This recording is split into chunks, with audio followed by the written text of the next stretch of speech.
जून 2025 को ईरान और इसराइल के बीच शुरू होने वाली लड़ाई बिलाखिर 24 जून को एक सीज फायर के नतीजे में थम गई है। 12 दिन की इस लड़ाई में ईरान में 935 के करीब कैजुअल्टीज हुई, जिनमें 60 से ज्यादा कमांडर्स और न्यूक्लियर साइंटिस्ट्स थे, जबकि 5000 के करीब लोग जख्मी हुए और बहुत सी nuclear sites, military bases, missile depot और गैस और ऑयल फील्ड्स तबाह हुई। दूसरी तरफ इसराइल में 30 के करीब लोग मारे गए, 3200 के करीब जख्मी हुए और तेल अवीव, रमत गान, बाटियाम, हाइफा, बनई ब्राक और लिशोन लिजायन में बहुत सी रेजिडेंशियल और मिलिट्री इंस्टॉलेशंस को मिसाइल से निशाना बनाया गया। अब बजाहिर तो ये लड़ाई रुक चुकी है और दोनों तरफ से खामोशी है, but this is just a small pause, क्योंकि दुनिया की बहुत सी ताकतें ये चाहती ही नहीं है कि ये लड़ाई रुके। ईरान और इसराइल के बीच वॉर का मामला इतना सिंपल नहीं जितना दिखाई देता है। इसकी एक छोटी सी एग्जांपल है कि 15 जून को जब ये लड़ाई अपनी पीक पर थी, तब चाइना से 5 747 कार्गो प्लेन्स उड़े और वो कजाकिस्तान, उज्बेकिस्तान और तुर्कमेनिस्तान से होते हुए ईरान के करीब पहुंचकर रेडार से गायब हो गए। अब ऑफिशियली तो ये जहाज यूरोप को जा रहे थे, बट इनका दोबारा कोई सुराग नहीं मिला और इतने हैवी कार्गो प्लेन्स का इस जंग की पीक में ईरान के करीब जाकर रेडार से गायब होना बहुत ही सस्पिशियस सी बात है, क्योंकि फिर इसके बाद ही ईरान ने इसराइल पर ऐसे मिसाइल से हमला करना शुरू किया जो इंटरसेप्ट नहीं हुए और बिल्कुल ठीक निशाने पर जाकर लगे।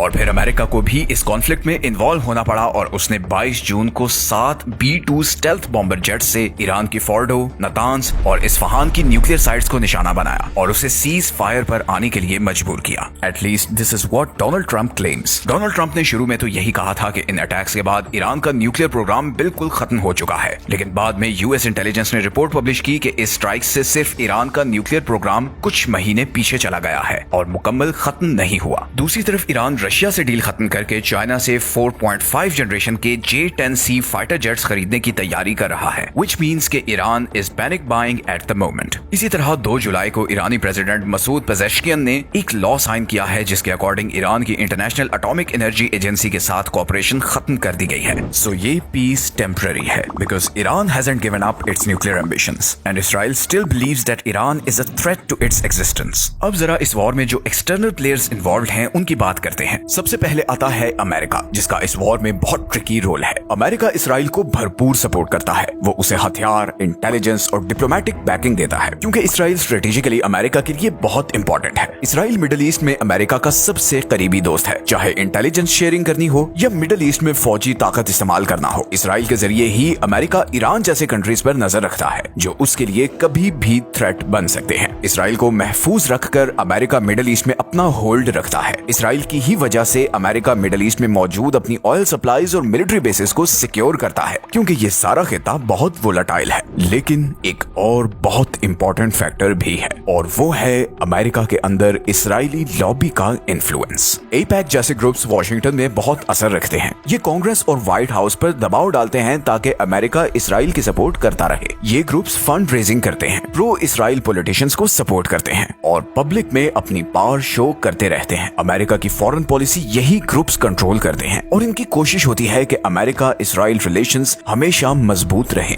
लेकिन अमेरिका का इसराइल को सपोर्ट करना उसके लिए बहुत से चैलेंजेस भी क्रिएट करता है। असल में अमेरिका किसी नई जंग में नहीं फंसना चाहता, क्योंकि इस वॉर पर बहुत पैसा खर्च होगा। इसीलिए अमेरिकन वॉर के खिलाफ होंगे और फिर ये वॉर उसे चाइना और रशिया जैसे इशू से डिस्ट्रैक्ट कर देगी। रीसेंट सर्वेस के मुताबिक अमेरिकन अब नहीं चाहते कि अमेरिका किसी और वॉर में फंसे, इसीलिए अमेरिका एक मुश्किल सिचुएशन में फंस चुका है। अगर ईरान और इसराइल के बीच जंग छिड़ती है तो फिर अमेरिका का फोकस रशिया और यूक्रेन और इवन चाइना से भी हट जाएगा। इस जंग की सूरत में उसके सारे रिसोर्सेस और फोकस फिर इधर मिडिल ईस्ट में होगा। इसीलिए अमेरिकन एडमिनिस्ट्रेशन अब यूरोपियन और अरब कंट्रीज से बातचीत कर रही है ताकि इस मामले को ठंडा किया जा सके। तो एक तरफ जहां अमेरिका इस कॉम्प्लिकेटेड सिचुएशन में है, वहां एक और ताकत खामोशी से अपना खेल खेल रही है और वो है चाइना। चीन ने अभी तक ऑफिशियली ईरान को कोई फौजी या हथियार नहीं दिया, लेकिन पर्दे के पीछे चीन बहुत कुछ कर रहा है। उसके 2 ऑब्जेक्टिव्स हैं। पहला है एनर्जी रिसोर्सेज को सिक्योर करना और दूसरा है अमेरिका को डिस्ट्रैक्ट रखना।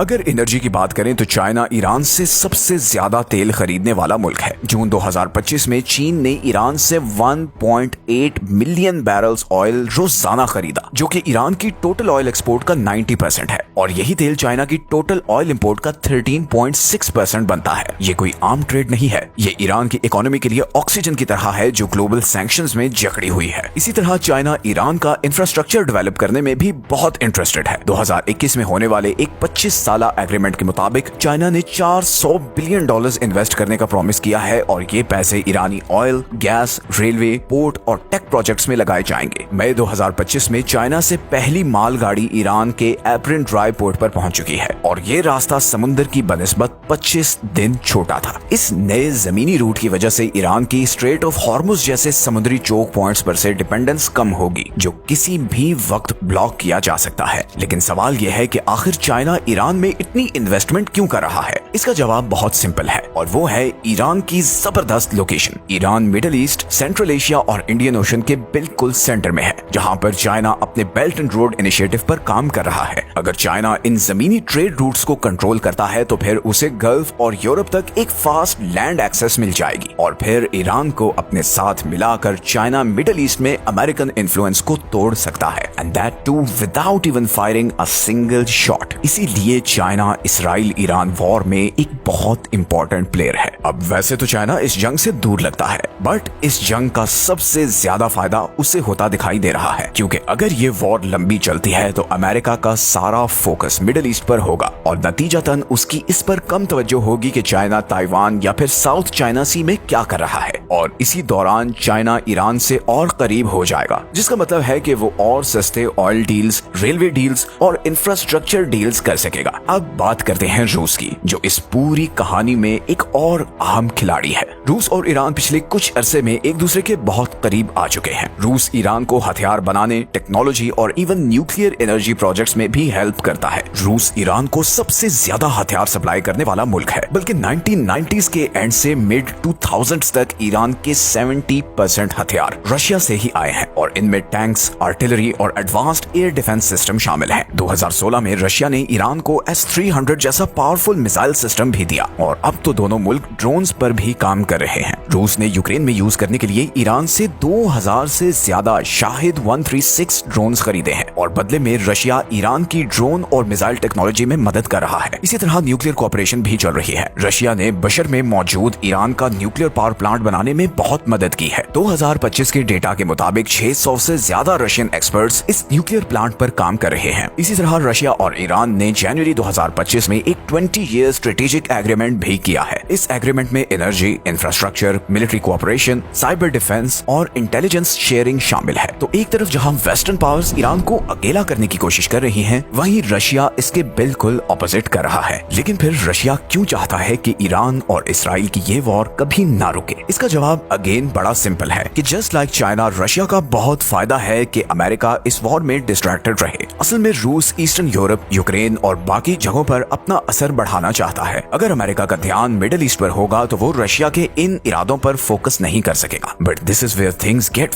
Very interesting. रशिया के इसराइल के साथ भी बहुत अच्छे रिलेशंस हैं और वो इसराइल को भी टेक्नोलॉजी और हथियार बेचता है। 2021 में रशिया ने $1.7 बिलियन के हथियार इसराइल को बेचे, जिसमें डिफेंस और टेक्नोलॉजी गैजेट्स थे। 2009 से 2015 के बीच रूस ने $500 मिलियन के ड्रोन्स इसराइल से खरीदे, जैसा कि बर्ड आई 400 और आई व्यू। तो रशिया किसी एक साइड पर नहीं बल्कि वो दोनों साइड्स पर खेल रहा है। अगर इसराइल और ईरान के बीच फुल स्केल वॉर होती है तो रशिया को बहुत फायदा होगा। सबसे पहले तो ऑयल प्राइसेस ऊपर चली जाएंगी, क्योंकि मिडिल ईस्ट से ही ज्यादातर तेल आता है। एंड गैस करें कि इसका सबसे ज्यादा बेनिफिट किसे होगा? ऑब्वियसली रशिया को, because it is one of the world's top oil and gas exporter. तेल की प्राइस ऊपर जाने से रशियन इकोनॉमी को बूस्ट मिलेगा, स्पेशली ऐसे टाइम पर जब उस पर वेस्टर्न सैंक्शंस हैं। दूसरा, एक बड़ी जंग की सूरत में अमेरिका मिडिल ईस्ट में डीपली इन्वॉल्व हो जाएगा, जिससे फिर उसका फोकस और रिसोर्सेज ईस्टर्न यूरोप और यूक्रेन से हट जाएंगे। इस सिचुएशन में फिर रशिया यूक्रेन में और एग्रेसिव स्टेप्स ले सकता है, क्योंकि फिर उसे रुकने वाला